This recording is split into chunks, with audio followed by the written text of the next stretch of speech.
Hi, it's Travis White with the Persuasive Communication Tip of the Week. When I ask my clients what their strategy is, they often respond by talking about their performance, how they're going to be operationally effective.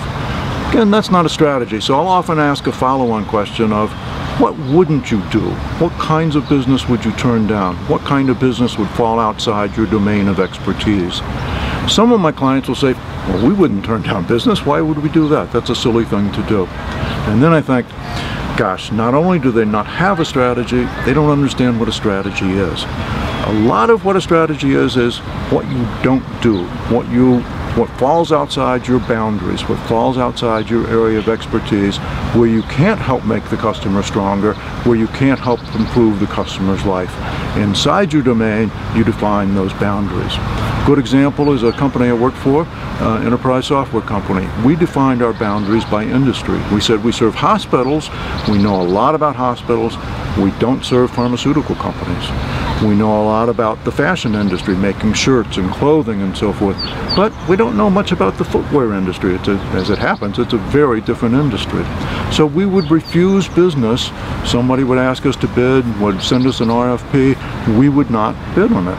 And I remember one time during the financial crisis, a company sent us an RFP. It was not in our boundary, it was not in our domain, and we just sent it back and said, we're not going to bid on this. And we got a very snotty letter from their CEO saying, oh, you must be really special if you don't even want our business. And we wrote them back a letter and said, your business is a great business, but we don't understand it. We understand hospitals, we understand fashion, we understand some segments of food and beverage, but we don't understand your business. If we bid on your business, two bad things could happen. One is we could lose and waste a lot of time in losing.